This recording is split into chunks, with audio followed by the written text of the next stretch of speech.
മറന്നടിച്ചാ പോകുന്നത്. ഇതൊന്നും നിർബന്ധമാക്കിയത് സാന്റാക്ലോസ് അറിഞ്ഞില്ലേ പോലും. പക്ഷെ ഈ സാന്റാക്ലോസിന് ഹെൽമെറ്റ് നിർബന്ധമില്ല. കാരണം എന്താണെന്നല്ലേ? ബാ നോക്കാം.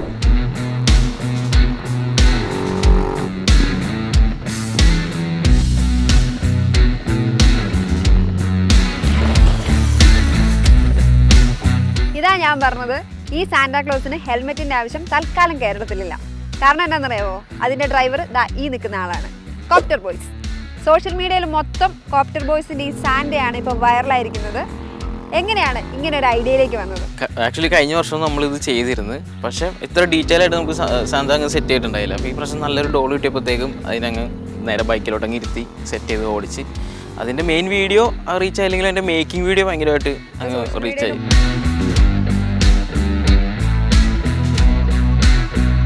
എനിക്ക് കുറച്ചും കൂടി ഇഷ്ടം, ഞാൻ ഏറ്റവും കൂടുതൽ എൻജോയ് ചെയ്യുന്ന മന്തും ഈ ഡിസംബറും ഈ ഒരു ക്രിസ്മസ് വൈബൊക്കെ. അപ്പോൾ അതുകൊണ്ട് തന്നെ ഞാൻ എൻ്റെ കയ്യിലുള്ള സാധനങ്ങളൊക്കെ വെച്ചിട്ട് അത് റിലേറ്റഡ് ആയിട്ടുള്ള ക്രിസ്മസ് ട്രീയും സാധനങ്ങളൊക്കെ വെച്ചിട്ട് എന്തെങ്കിലുമൊക്കെ വീഡിയോ ഞാൻ ക്രിസ്മസിന് മാത്രമേ ചെയ്യാറുള്ളൂ.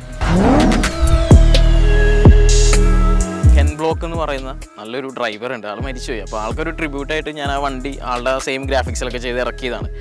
അതിൽ നമ്മൾ ട്രീ ഒക്കെ വെച്ചിട്ട് നമുക്കൊരു ഐഡിയ കിട്ടി. നമുക്ക് റോട്ടിൽ കൂടെ പോകുന്ന വലിയ വണ്ടികളുടെ വിഷ്വൽസൊക്കെ കണ്ടിട്ടുണ്ട്. അപ്പോൾ വലിയ വണ്ടിയുടെ വിഷ്വൽസ് വെച്ച് നമുക്കത് ഒരിക്കലും നടത്താൻ പറ്റില്ല ഇവിടെ. അപ്പോൾ നമ്മൾ കാരണം നമ്മുടെ ചെറിയ വണ്ടിയിൽ ആ ട്രീ വെച്ചിട്ട് നമ്മളതങ്ങ് സെറ്റ് ചെയ്തു.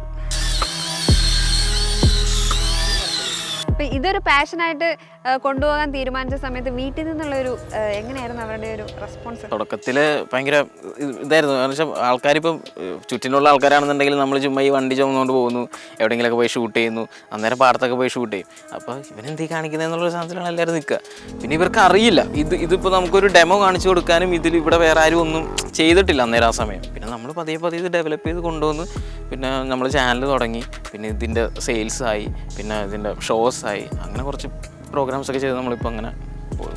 നമ്മുടെ അടുത്ത് ഒരു 10-40ഓളം വണ്ടികളുടെ കളക്ഷൻസ് ഉണ്ട്. അതിൽ പല കാറ്റഗറി ഉണ്ട്. ഓഫ് റോഡ് ഉണ്ട്, ട്രക്ക് ഉണ്ട്, പിന്നെ RC ബോട്ട് വരും, ഹെലികോപ്റ്റേഴ്സ് വരും, അങ്ങനെ ഡിഫറെൻ്റ് ആയിട്ടുള്ള വണ്ടികൾ.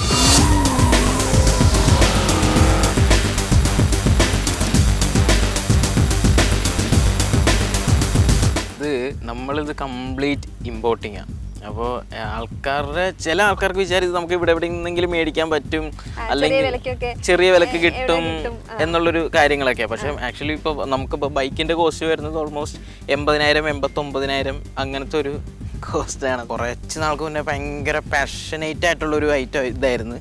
പിന്നെ വന്ന് ഇതിപ്പോൾ പ്രൊഫഷനായി. ഇഷ്ടം പോലെ ഉണ്ട് ബക്കറ്റ് ലിസ്റ്റ്. അതായത് നമ്മൾ ഈ RC എന്നൊക്കെ പറഞ്ഞ് കാണുന്ന സാധനങ്ങൾ ഇവിടെ കാണുന്നതൊന്നും അല്ല.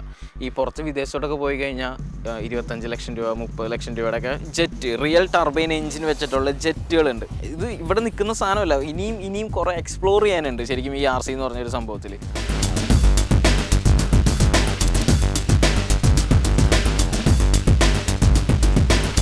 നമ്മൾ ഇതിനു മുന്നേ കുറേ വെറൈറ്റി ആയിട്ടുള്ള ക്രിസ്മസ് സെലിബ്രേഷനൊക്കെ കണ്ടിട്ടുണ്ട്. പക്ഷെ വണ്ടിപ്രാന്തന്മാരുടെ സെലിബ്രേഷൻ അങ്ങനെ കണ്ടിട്ടുണ്ടാവില്ല.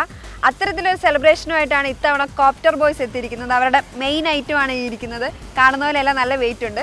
അപ്പോൾ ഇനി അടുത്ത വർഷവും അടിപൊളി വെറൈറ്റി സാധനങ്ങളുമായിട്ട് ക്രിസ്മസിന് വരാൻ സാധിക്കട്ടെ. എല്ലാവിധ വിഷസും. Happy Christmas. Thank U.